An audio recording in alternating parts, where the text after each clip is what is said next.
퇴직은 딱 한마디로 얘기한다면 사회적 죽음이에요. 사회적 죽음이기 때문에 퇴직 이후에 사회적으로부터 죽음을 당했기 때문에 사회적으로 내가 존재감이 떨어지는 부분들을 느낄 수밖에 없어요. 안녕하세요. 전 정선용입니다. 2020년도에 퇴직을 했어요. 퇴직을 했으니까 벌써 이제 한 5년 차 퇴직 이후에 저는 이제 글을 써서 그래서 이제 작가가 됐고 작가로서 지금 살아가고 있으며 또한 지금 요즘은 이제 그 이후에 이제 대학원을 가서 대학원 과정을 다 마치고 이제 지금 박사과정을 밟고 있습니다. 그래서 박사과정 지금 논문 심사 중이라 오늘도 시간을 낼 수 없는 상황인데 논문 심사 중에 부탁을 해가지고 이렇게 나오게 되었습니다. 저도 제가 보통 53살 정도에 은퇴를 했는데 보통 직장인들이 평균적으로 하는 게 49.3세로 이제 통계적으로 보면 49.3세가 나오더라고요. 그러니까 49.3세라는 걸 정확하게 좀 이해를 하셔야 할 필요가 있는데 49.3세는 뭐냐면요. 주된 일자리. 대학을 졸업하거나 아니면 여기서 처음에 해서 자기가 커리어를 갖다 쌓아와가지고 10여 년 동안 해왔던 주된 일자리. 그게 49.3세이고요. 이게 끝나고 나면 이제 주된 일자리가 끝나고 난 다음에는 세컨 잡이라고 그래가지고 보통 이제 주된 일자리에서 빠지게 되는 파트나 아니면 시간제 이런 일들을 하게 되는 것들이 이제 그때부터 시작된다고 보시면 돼요. 그래서 주된 일자의 은퇴 연령이 49.3세라고 이 부분들에 대해서 정확하게 좀 이해를 하고 있어야지 퇴직과 은퇴 이런 부분들을 정확하게 개념을 이해할 수 있을 것 같아요. 퇴직은 49.3세가 많고요. 은퇴 연령은 지금은 이제는 거의 70대 넘어가서 은퇴 연령을 봐야 될 것 같아요. 그래서 퇴직이라는 건 뭐냐면 주된 일자리에서 벗어난 거고 은퇴라는 건 아예 일자리에서 일에 대한 것들을 벗어나서 자기 삶의 생활들이 일과는 무관하게 자기가 하고 싶은 일들을 해나가면서 살아가는 것을 은퇴라고 저는 보여지니까 그 두 가지의 차이점들을 정확하게 이해하고서 제 얘기를 듣는다면 훨씬 더 이해하는 데 수월할 거라 생각됩니다. 은퇴라는 표현보다는 퇴직이라는 표현이 정확할 것 같은데 퇴직 이후에 가장 달라지는 건 뭐냐면요. 직장 생활할 때는 직장 생활에 관련된 타임 스케줄이 거기에 딱 꽉 짜여져 있는 상태에서 살아갑니다. 근데 퇴직을 하게 되면 그 짜여졌던 시간들이 갖다가 다 풀어지면서 자기 주도적인 삶의 시간들을 가져가야 되는 부분들이 첫 번째 부분이고요. 그렇게 하다 보면 무슨 일들이 벌어지냐면 직장 생활에서 벗어났기 때문에 월급이 사라지고 명함이 사라지고 또 그때 같이 해왔던 인맥이 사라지고 이렇게 사라지는 것들을 퇴직 이후에 경험하게 될 겁니다. 그래서 퇴직 이전의 생활과 퇴직 이후의 생활은 근원적으로 저는 이렇게 표현하는데 운동장이 다릅니다. 그러니까 삶의 삶을 살아가고 있는 운동장이 다르기 때문에 그래서 퇴직 전에 잘 살 수 있는 사람도 있는데 그 이후에 퇴직 이후에 새로운 운동장에서 적응을 못 해가지고 비참한 현실을 맞이하는 분들이 꽤 있기 때문에 그래서 퇴직 전후에 달라지는 부분들에 대한 것들을 정확한 이해가 필요하다고 생각됩니다. 저는 근원적으로는 없다고 보는데 그러니까 장단점이 있는 것 같아요. 대기업은 정해진 매뉴얼대로 일을 하다 보니까 분업체계라는 것이 잘 돼 있어서 자기가 맡고 있는 업무의 잡들이 분업화되어 있는 분절된 일이라고 하는데 그런 일들에 대한 것들이 잘 할 수 있지만 중소기업은 포괄적으로 일들을 많이 해와서 그래서 종합적으로 일하는 부분들이 있기 때문에 그런 일하는 방식에 대한 것들이 약간의 차이가 있지만 그분들이 퇴직 이후에 만나게 되는 현실들은 비슷한 것 같아요. 근데 훨씬 더 퇴직 이후에 심하게 그 좌절감을 겪고 고통을 겪는 건 그것도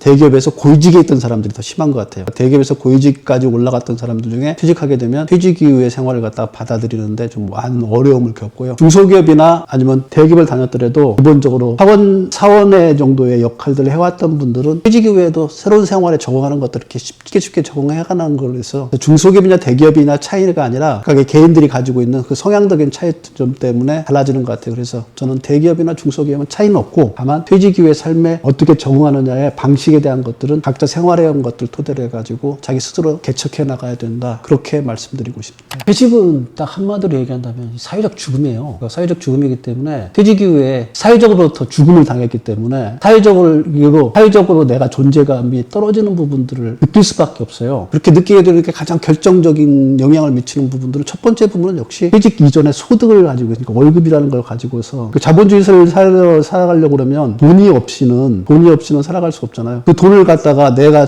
남의 주머니를 내 주머니에 넘기는 방법이 일을 해서 소득을 버는 거였는데 그게 사라지는 순간에 내가 이 사회에서 살아갈 수 있는 존재가 아닌가 보다. 나가 배척을 당하고 있구나 하는 생각을 할 수밖에 없고요. 거기서부터 시작돼가지고 뭐까지 나오냐면 명함이 없기 때문에 사회적으로 내 존재감이 어떤 사람인지를 이해할 수 없고 그 존재감을 같이 느끼게 했던 사람들도 이제 다 사라지게 되고 이러다 보니까 사회적 죽음을 맞이하는 것 같아요. 보통 사람들이 태어나서 죽음을 나게 되면 육체적인 죽음을 하는데 저는 그 사이에 인생의 사회적 죽음을 한 번씩은 다 겪는다고 생각합니다. 그게 바로 퇴직인 것 같아요. 그래서 퇴직은 사회적 죽음이고 이거에 대한 것들을 어떻게 잘 극복하느냐 부분들이 제2의 인생을 살아가는 부분에 가장 중요한 요소라는 생각을 하게 됩니다. 많이 느끼죠. 특히 그 임원까지 하신 분들의 가장 큰 특징이 뭐냐면 임원 정도를 하게 되면 그 일을 하려면 젊었을 때는 그 사원일 때는 몸을 움직여서 하는 일들을 많이 하는데 임원을 올라가면 올라갈수록 입하고 머리로만 해요. 입하고 머리로만 하는 일들을 갖다가 해오다 보니까 자기가 스스로 몸으로 할 수 있는 것들에 대해서 약해져요. 심지어는 어떤 임원 중에 퇴직하고 난 다음에 사실은 영화를 보고 싶은데 영화 예매를 해본 적이 없어요. 온라인으로. 자식한테 물어보고 구박받아가면서 온라인 예매를 했다고 하더라고요. 그것뿐만 아니라 하고 난 다음에 건강검진, 제가 건강검진 신청하는 것들을 못했어요. 그동안엔 뭐 비서들이 다 해가지고 해주기 때문에. 그래서 건강검진 신청해가지고 건강검진 신청하는 것부터도 어렵더라고요. 그것뿐만 아니라 직장의료법에서 지역의료법으로 봤는데 지역의료법이 수가가 어떻게 나오는지, 그러니까 내가 생활하고 있는 이 토대의 사회적인 토대의 그 배경들에 대한 것들을 이해를 못하는 경우들이 많아요. 왜냐하면 내가 한 게 아니라 누군가가 해준 걸 갖다가 받아먹던 습관들이 있어가지고. 그래서 임원들 중에 퇴직하면 훨씬 더 버거워해요. 거기다가 또 가장 힘든 게 뭐냐면 제가 임원으로 있을 때는 어디 자리를 가잖아요. 그러면 어디 임원으로 이렇게 소개를 딱 하는 순간에 상석을 안내해줘요. 4개가 다. 임원 정도 하게 되면 대부분 다 대기업의 임원 정도 하면 다 상석으로 갔을 거란 말이에요. 그러니까 사회적인 지위가 굉장히 높은 지위에 있다가 그 임원에서 딱 퇴직하고 나면 그냥 동네 할아버지 아저씨가 된 거예요. 그런 자기 존재에 대해서 감당하기가 쉽지 않아요. 그러니까 어느 자리에 갔는데 내가 누구인가를 설명하는데 어려움을 갖게 되면 그때부터 나의 자존감들은 다 이제 무너지기 시작하는 거예요. 그래서 임원으로 퇴직하신 분들 중에 의외로 더 퇴직 이후에 훨씬 더 충격에서 벗어나지 못하고서 헤매시는 분들이 꽤 있어요. 그리고 또 그게 더 중요한 부분들이 그렇게 자기가 임원을 정도 했기 때문에 다른 일자리를 찾을 때에도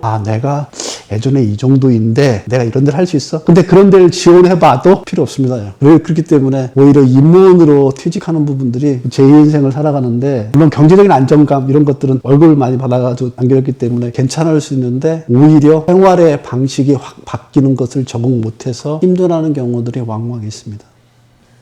그럼 이제 관계의 유지를 갖다가 일단 조언이 아니라 정확하게 관계를 꿰뚫어야 돼요. 그러니까 직장 생활은 얇고 넓게 생활할 수밖에 없어요. 그러니까 100명이라는 게 있는 사람을 갖다가 얇게 생활하지 않으면 100명의 사람을 깊게 생활하다가 내가 인간관계 파묻혀 죽을 거예요. 그러니까 얇고 넓게 하는 생활하는데 이게 퇴직하고 나면 좁고 깊게 해요. 그러니까 좁고 깊게 하는 방식에 대한 것들로 바뀌는, 쉽게 말하면 결을 갖다가 바꾸는 것들이 필요한 거지, 거기에 대한 조언은 나는 해줄 건 없다고 생각해요. 그러니까 조언이 아니라 내가 결을 바꿔야 된다, 이 얘기를 말씀드리고 싶고요. 의외로 좁고 넓은 관계들 많이 해왔던 분들이 좁고 깊은 관계에 대해서 못해요. 예를 든다고 그러면 저 같은 경우에도 가장 퇴직한 이후에 가장 후회했던 것 중에 하나가 뭐냐면 친구들한테 잘못했던 거, 가족들, 특히 두 아들이 있는데 두 아들한테 잘못했던 거, 제일 후회하는 거, 마누라한테 그동안에 잘못했던 거. 퇴직하고 나니까 이 세 사람이 너무 중요한 거예요. 배우자, 자녀, 친구. 그러니까 퇴직 후에 남아있는 사람이 이 세 사람인데 이 세 사람들과 좁고 깊은 관계를 직장 생활하면서 유지를 못한 거예요. 그러니까 지금도 이제 와이프가 화나면, 가끔가다 화가 나면은 하는 얘기 중에 그때는 그렇게 하더니 지금은 왜 그래? 이런 식의 얘기들 해요. 예를 든다 그러면 직장 다니고 있을 때는 사실은 제가 식사를 하고 난 다음에 굳이 반찬통을 냉장고에 넣을 필요는 없었거든요. 지금은 그렇게 안 하면 혼나요. 이게 바로 어쩌면 일상에서 좁고 깊은 관계에 들어갈 수 있는 품들이에요. 이런 것들을 잘 못해요. 자기 주장만을 집에 가서도 계속 해왔고 친구들한테만 계속 해왔기 때문에 그들의 주장과 그들과 같이 화합하고 협업하는 부분들에 대한 것들은 좁고 깊게는 못 해봤단 말이에요. 이런 부분들이 나중에 가서는 다 퇴직 후에 나를 갖다 외롭게 만들고 내가 힘들게 만드는 거기 때문에 굳이 조언 하나 한다 그러면 직장생활 하면서도 나한테 진짜 중요한 게 누구인가, 그런 얘기를 해드리고 싶어요. 우리가 갖다가 다 채운다 그러면, 얼음 조각을 만약에 채운다 그러면 처음에는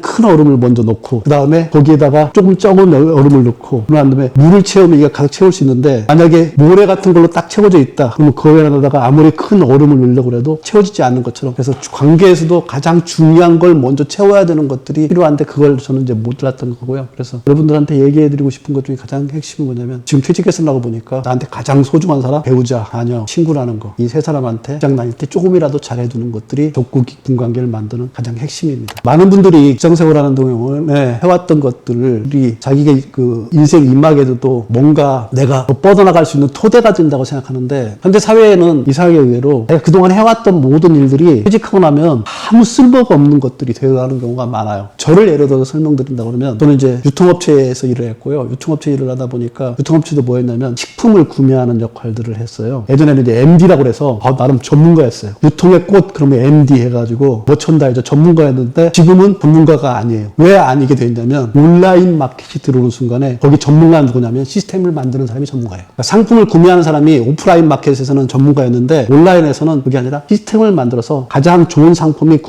매입해가지고 고객들한테 전달될 수 있는 시스템을 구축 잘하는 사람들이 전문가예요. 그러니까 전문가 영역이 완전히 바뀌어버린 거예요. 그래서 저도 퇴직한 이후에 내가 나름대로 전문가라고 알고서 살아왔는데 막상 퇴직하고 나니까 전문가가 아니었더라고요. 그래서 이런 부분에 대한 것들을 반드시 이해해야만이 퇴직 이후에 내가 무엇을 할 것인가에 대한 것들을 이해할 수 있어요. 근데 대부분 다 직장 생활에서 해왔던 그 전문 지식을 가지고서 퇴직 이후에서 그걸 갖다 발휘해서 나의 의미를 찾아가겠다 못 찾아가는 경우들이 많더라고요. 그래서 저는 이제 바꿨던 게 뭘 바꿨냐면 그러면 내가 할 수 있는 것들이 뭘까? 내가 좋아하는 일들이 뭘까? 그래서 저는 글쓰기를 한 거예요. 글쓰기를 위해서 매일 아침에 일어나서 산책하고 갔다 오고 난 다음에 필사하고 난 다음에 글을 한 편씩을 쓰는 것들 이런 것들을 하기 시작하니까 이것들이 쭉쭉쭉 쌓이다 보니까 의미 없던 내 일상들이 의미 없는 내 삶들이 조금은 의미가 된 것 같아요. 그러다 보니까 이제 작가라는 타이틀도 얻게 됐고 그래서 퇴직 처음에 맞닥뜨릴 때 진짜 의미 없다고 느껴질 때 그때 이제 각각을 자기가 해왔던 걸 갖다가 토대로 해가지고 뭔가를 의미 있는 걸 찾겠다는 것들도 좋아요. 근데 그게 안 되는 경우에는 내가 진짜 좋아하는 것들이 무엇인가를 놓고 그걸 갖다가 하루하루를 갖다 쭉쭉쭉 쌓아가는 형태로 바꾼다 그러면 삶의 의미들을 훨씬 더 쉽게 찾아갈 수 있을 거라고 좀 조언해드리고 싶네요. 해야죠. 근데 직장 생활할 때 필요한 지식과 퇴직 후의 지식은 달라요. 저는 이렇게 표현해드리고 싶어요. 직장 생활하는 건 축구 같은 단체전이에요. 근데 퇴직 후에는 역도 같은 개인전이에요. 쓰는 근육이 완전히 달라요. 축구할 때 필요한 근육들을 만들기 위해서 축구에 대한 연습하려면 상대방 협업을 맞춰가면서 해왔던 그런 근육들을 잘 쌓아오는 것들이 힘을 발휘해요. 그러니까 거기에 필요한 쉽게 말하면 자격증이니 아니면 워드를 어떻게 능숙하게 할 것이냐 아니면 어떤 일을 할 때 필요한 그 사람들과의 협업을 만드는 일들을 잘할 것이냐 이런 부분들이 필요한데 퇴직에는 그게 아니라 내 스스로 혼자서 내 몸의 무게를 갖다가 들고 일을 수 있게 역도같이 그런 근육들을 갖다 키워놔야 돼요. 그렇게 키우기 위해서 필요한 것들이 뭐냐면 자기개발의 핵심을 알아야 돼요. 저 같은 경우는 자기개발의 핵심을 뭘로 하냐면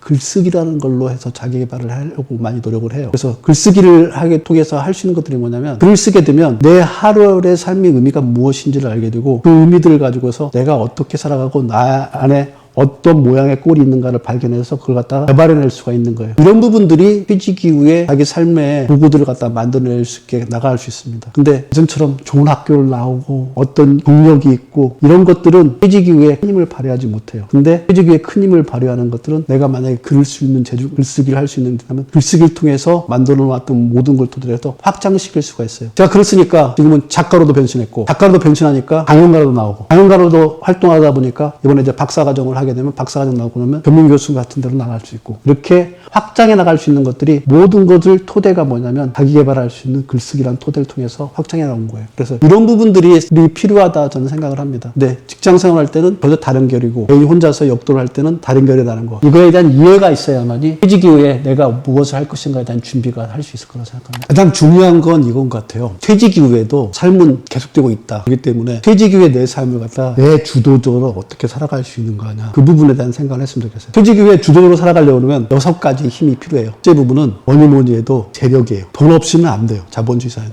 재력이 필요하고요. 두 번째 부분은 이 재력이 아무리 있다고 해도 내가 내 몸 움직일 수 있는 체력이 없으면 안 돼요. 그래서 재력과 체력이 가장 바탕에 있고요. 두 번째 부분은 뭐냐면 그렇게 있더라도 자기 개발을 통해 가지고 끊임없이 자기 능력을 갖다 개발해내야만 돼요. 그래서 세 번째 부분은 능력이 필요하고요. 네 번째 부분은 시간이라는 부분들이 끊임없이 이제 다가올 거예요. 그 시간을 주도적으로 내가 어떻게 활용할 거냐, 시간을 내 편을 만들 거냐 할 수 있는 그렇게 해서 쌓아갔던 시간들을 뭐냐면 구력이라고 그래요. 그래서 구력이라는 게 필요하고 그리고 이게 혼자서 살아갈 수 없기 때문에 인간관계에서 어떻게 살아갈 것인가를 분명히 알아야 돼요. 그러려고 그러면 인간관계가 협력이 아니라 자력할 수 있는 그런 힘들이 필요해요. 이렇게 6가지에 대한 힘들을 가지고 있을 때야만 실질적으로 퇴직 이후에 자기 삶을 주도적으로 살아갈 수 있습니다. 그래서 지금 퇴직을 앞두고 계신 분이라고 그러면 내가 이 6가지 힘의 기준에 맞춰서 살아갈 수 있는 그런 주도성이 있는가에 대한 것들을 한번 재점검해 보시라는 얘기를 해드리고 싶습니다.